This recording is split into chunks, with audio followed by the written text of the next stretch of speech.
Welcome to Mo's Market Pulse. I'm your host, Sara Mokaram, founder of Mo Digital Solutions, where we help businesses hit their revenue goals and thrive. On this podcast, we talk with industry leaders to gain real insights. And today we're joined by someone building at the intersection of enterprise AI infrastructure and governance. Unmukt Raizada is the founder behind Thena and TrustEvals, where he's focused on solving a problem many companies are only beginning to recognize: how to manage customer communication at scale and how to govern the rapidly expanding world of AI agents inside organizations. So, first off, welcome and thank you for joining us today. Thank you for having me. Yeah. So to kick things off, I'd love to just start with a bit of your journey. Many founders arrive at their companies after noticing, some specific gap in the market. And in your case, there are actually two companies connected to that story. Can you walk us through the original problem you first saw that led you to launching Thena, since I know that was your first, which then led into your second, and what was happening in the market that made that opportunity clear? Sure. So the first was less to do with the market problem upfront and more to do with the fact that my co-founder was with me in undergrad, and um, it was always the plan to sort of get started together. He felt the pain point upfront in branch, and I had more of a data and product background. So I was not yet feeling the pain of the problem, but it was obvious that post COVID, customer communication had fundamentally changed from being more in person to being async, right? Like that part had become clear, and Slack was growing a lot. Teams had also highlighted that they're going to be setting up customer channels. So it felt like there was a foundational shift in communication, and the existing players were not ready for it yet. So that's sort of where the thesis came about. And yeah, we jumped right in. It was quite a exhilarating start. Got a lot of backing from the industry and from investors alike. And in terms of, while we were implementing AI agents at Thena around 2023, we started to see that the reliability was going to be the core differentiator. And the more we looked around, the more we found that almost everyone is just wrapping their heads around what it takes to build an agent, let alone build it accurately and in a reliable and a trustworthy fashion. I think second one, definitely we felt the pain upfront. And as companies like ClickHouse and Cloudflare turn around and ask you, you're using these AI agents, how are you sure that you're adhering to my policies? Then you start to think about, okay, how is AI governance going to work? How is the GRC world going to adapt to AI? And how is AI transformation going to happen more broadly, right? So as we started to feel all those pain points, we started to build in-house. And over a period of time, we are now at a place where TrustEvals is live. We've got our first customers onboarded. And yeah, I think it's such a new space. It's an exciting space. So definitely feeling the Definitely. jolt again. Yeah. Yeah, that's great. So it sounds like your first company was out of an idea, whereas the trust evals actually came out of a pain point that you've experienced from your first company, right? Absolutely. Yeah. So zooming out a little bit here, you also bring experience from the financial services world, including time at Goldman Sachs and JP Morgan. How did that background influence the way you think about risk, governance, and infrastructure when it comes to building companies in the AI space today? Yeah, I think it was a completely different mindset, Sarah, to be honest. Because when you are working as part of the strats teams in Goldman, you are building out machine learning solutions, and you sort of have to take legal, compliance, and what used to be called the model risk team together, right? And only when you have sort of all their blessing do you get to push your work into production, right? And I think they were sort of light years ahead in terms of how they thought about it, because that's what the rest of the world now is catching up to in the LLM sphere, right? You'll see a lot of new roles now pop up on LinkedIn, which are uh, chief AI governance officer or AI governance managers. To me, those are glorified ways of calling out model risk. I think as you go through that journey, you realize that at least in the olden days, it used to be like 3 months of building and then 6 months of review.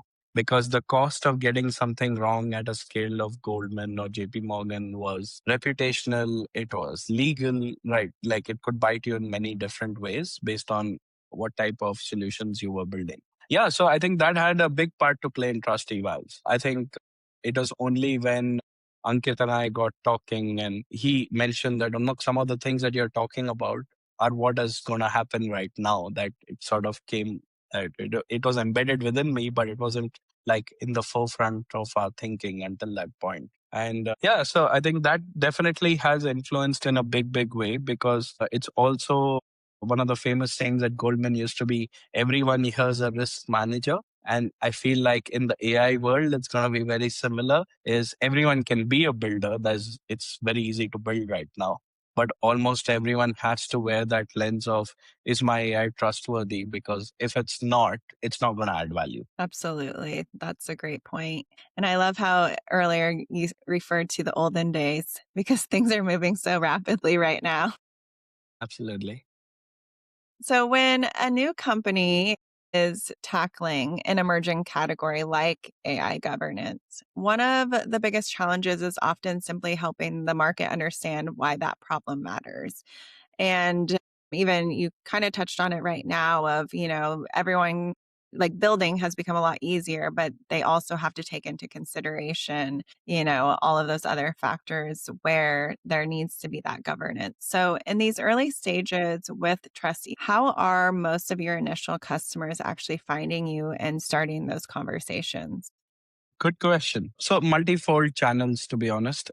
One is LinkedIn, right? I've been posting a fair amount, and LinkedIn's such a funny place because you think to yourself, "Hey, that's not getting as much engagement," and yet people are reaching out to you on DM and just sometimes not even talking to you, just booking time on your calendar. So that's been a good source of early feedback. And apart from that, the other big one has been partnerships, to be honest, on two folds. One is with cybersecurity services companies, which traditionally used to operate in the GRC space. And now their clients are asking them, hey, how do we think about AI?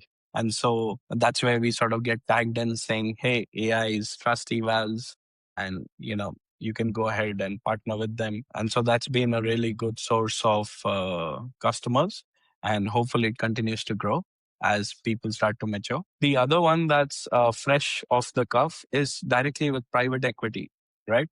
So there's a lot of private equity influence in decision making at the boardrooms. So for companies that are owned by private equity, obviously the PE firms are pushing the companies to implement AI because it's going to, in the long run, be transformative. It's going to help in valuations. It's going to reduce cost. So it makes complete sense for them to do that at a board level. But then now the CEOs and the CXOs are sort of turning around and going, okay, how am I even going to do this? Right. So there's the strategy aspect, and then there is the implementation, and implementation will sit with the CEO, and adoption will sit with the CEO. And then the actual building will happen with the CTO or the CIO. And then the risk and compliance guys are separate. So that's why we've tried to build a control plane where everyone can come in, right? And at oversight level, you'll be able to see right from shadow AI and how is my adoption and which tools are being adopted to how are they being used, what could be better, what are my AI policies, is it per jurisdiction, is it for AI UC or for the Singapore AI Act. You'll be able to go across the sphere rather than just having one one sort of horizontal, one sort of vertical where you go at it. Hmm. That makes sense. And another dynamic that often shows up in emerging technology markets is the role of education. So, when companies are adopting AI agents or experimenting with automation, they may not immediately think about governance or oversight. So, how much of your go to market motion right now involves actual educating the market versus responding to existing demand? That is a really, really good and pertinent question, right? I would say about 50% of every deals are a lot of education right now.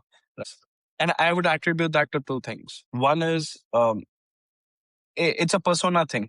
So if you're speaking to an information security person or someone responsible for GRC, They are still thinking in terms of how you did SOC 2 and how you did GDPR. AI just doesn't fit into that bucket in terms of continuous evaluations, in terms of the risk associated with changes, or as simple as the determinism slash non-determinism aspect of it, given most of them are probabilistic. So there's all of those things and sort of working through what AI policies should look like for larger companies. Then there is the actual adoption piece. So simple examples include shadow AI, right? Like everyone gets that it's a risk, but there is such a thing as, hey, you need to stop this interaction, and another as, it's okay for the interaction to go through, but this needs to be flagged, and probably you need to have a word with an employee saying, hey, jump on board a different tool, or don't share this Excel files that have ABC, right? So I think there's a spectrum, and mature organizations have had years to sort of prepare from a machine learning perspective. But for everyone else undergoing the AI transformation, it's sort of a huge unknown, right? And to your point, it's changing so quickly. Like between the time we spoke about this podcast to today, like you have OpenClaw, and now you have a Cowork, which is taking OpenClaw, and it's just it's fascinating. Yeah. And, just for everyone listening, it was less than a month ago that we spoke. So, yes, things move very, very fast right now. So, one theme that does come up across the AI industry is how quickly the technology is evolving, like we're just saying right now, compared to the systems organizations have for managing it. So, when companies start deploying AI agents internally or through vendors, where do you see the biggest gaps today in terms of visibility or governance? I think fundamentally, if you think about it at a company level, the single biggest gap is what is going on, what is being used. So, how many AI agents do I have? Where are they? Are they compliant with the policies that either I, as the CISO, have deemed fit, or are they compliant with the various frameworks or regulations that apply to them? Single biggest herring. Apart from that, the other important one here is my vendors compliant to it. And it's sort of two very different buckets, because internally you can still set your policies, you can still control it to a large extent, right? Excuse me, the moment it comes to the vendor side of things, it's like you can't really influence it, at least today, right? Because if you are a Zapier or an Intercom Fin, you have thousands of customers. And so even if your large customers tell you, hey, this is my AI policy, and are you adhering to it? Zapier might do it for the top 10 or top 20, but it's just not going to scale across the board, right? And that's not what they're supposed to be. That's not what they're out there to do. So that's one aspect of it. The other part is you'll hear a lot when you're building an AI saying, hey, I'm a Microsoft shop, so I want you to use OpenAI only. Don't use Anthropic. Now, you don't know if the vendor's actually doing that, right? And that traceability is important. At the same time, if you're using ChatGPT and you're uploading financial data, that's a no-no. But do you have the relevant guardrails around it? So I think it's all of these that are sort of coming together. And the core question to be asked is, who owns governance at an agent level and who owns governance at a company level? You sort of have to treat your AI agents as employees now. And that's a fundamentally different way of looking at trust than you would in the software side of things, right? Because in software, you never treated it like it was a human. But now that they're able to sort of make decisions on the fly, you have to. Yeah, that's really interesting and such a good comparison too, because the AI agents are treated different than software and they have to be. But at the same time, it's comes into play that education piece as well that we were talking about earlier of needing to educate because there is some blur there. I could imagine for some people of, this is just on my computer.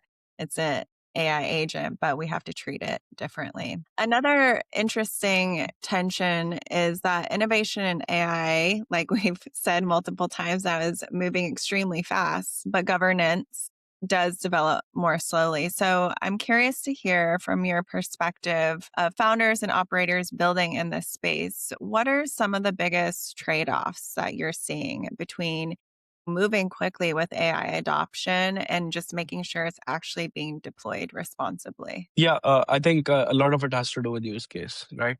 And the exposure that you are inherently taking. So when it comes to things like shadow AI and sensitive data going to frontier labs or other tools, I think those are more of common requirements, which is why you see a lot of startups only trying to solve for that, right? But if we look at it as a control plane, an Agent 365 from Microsoft is a good example for what it will likely become in the future, right? I think the question to be asked is at what level is the company? Because if it's an AI native company that is 100 million ARR, it's likely at this point that they need to have the entire control plane, right? Or it's a large traditional company, which could be IT services, it could be manufacturing or otherwise, that is now looking at AI transformation. Again, the cost of getting it wrong is much higher. So I think that's, by the way, one of the most common questions that I ask in my discovery upfront is like, you've taken this call. So I have one simple question for you. What is the cost of your AI going wrong? And if you sort of have that inherent fear that my cost is going to be my reputational risk, my cost is going to be that I'll not be compliant with the specific EU AI Act, or that my board has made it clear that we need to hit 90% adoption across core functions and have at least 5 different agents by the end of the year. And I don't have that. Then you have something to lose, right? Versus a very young company that is trying to just get into the market, find their fit, probably less than 10 million ARR, you probably are not that worried because you don't have that much to lose. And so going kind of back now to just the broader industry here with oversight over AI systems, especially when multiple vendors or agents are interacting inside the same enterprise environment. So, looking at that landscape today, where do you think the industry still lacks shared standards of frameworks for managing these systems effectively? I think across the board. So there's been a recent attempt at the industry leaders sort of coming together and trying to create a policy, which you could theoretically look at AIUC and say that. But then it's a venture backed company. It's also an underwriting. They do their own audits. So I think there's still some things to figure out there. It's a really good initiative and excited for what the founders there roll out. But I feel like it's still so early in the maturity curve that there are especially some key focus areas that I don't think people are looking into yet. So, as an example, if you look at any of these policies or frameworks that exist today, including AIUC, they are either point in time or a rolling valuation. But your AI interactions are not point in time or rolling, they're continuous. It's like this conversation, except there are 100 people dialing into your AI agent at least. One of our customers has a chatbot that produces 75,000 chats weekly. At that scale, you can't say that once in 3 months I evaluated bias towards race and gender. No, right? With every model, with every prompt change, you sort of have to go through that trigger. You have to create your own baselines. I think that's the other key one in your question, Sarah, that you have a lot of these frameworks, but they sort of don't tell you what good enough is because they can't. Like, what is the realistic answer to a financial diligence chatbot that checks your credit history and then decides if you should get a loan, right? What is the acceptable bias? Because if you tell me, Unmukt, the acceptable bias is zero, LLMs by default are not going to be answer there, right? Is 5% okay? Or is it 15? And at what granularity? It could be, that, as an Indian, if you're an Indian, then 10% bias because you might not have had enough training data. But if you're an Indian sitting in the States versus the Middle East versus in India, then the bias should be higher or lower. Like, who gets to decide that? Right. And I feel like it's those nuances where it will come up through maturity over time. But for now, it's not very well defined, which is why the implementation cannot be hardwired that way. I think it has to be a product and services offering. To your point, you go, you consult, you sort of share knowledge, you figure out where the appetite is for risk where it is not. And basis those learnings, you create policies and structures that help your AI be trustworthy. Right. So it's really, I guess, like similar to a lot of policies at different businesses where it's based on understanding of the company themselves, their risk appetite, and then creating custom policies around each and every company and what they're looking for. Absolutely. So looking ahead now to the next 6, 12 months, many companies are working with AI, are trying to anticipate how quickly enterprise adoption will expand. So from where you sit, building an infrastructure in this space, what do you expect the next phase of enterprise AI deployment to look like? I don't see it slowing down. I think you'll see that the winners disproportionately have a flywheel that just keeps rolling on, and they'll that'll be probably the top 5 or 10% of these companies, and the others will sort of quickly come down to reality. Unfortunately, that's the nature of how it's being built right now, right? I think there are plenty of examples of companies that within 1 week of sort of coming out in the open with what they're building, or 1 month have hit 4 million, 5 million ARR.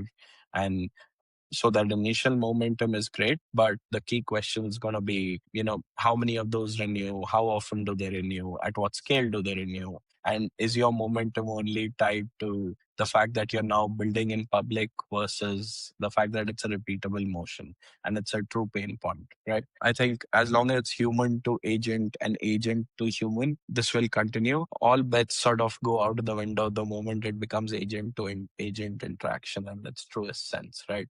Because then you got to ask yourself, like, what remains of software at that point? So that's one question. I think it will continue. I do see a lot of good work happening across AI CRMs, AI ERPs. You see a lot of full stack solutions now coming up. Y Combinator has mentioned in its latest piece that it sees a lot of AI agencies, AI native agencies coming up. And frankly, I would see us as one of them for now, because we feel like product and services sort of need to go hand in hand at this early stage, because everyone only knows a certain bit of what's happening out there.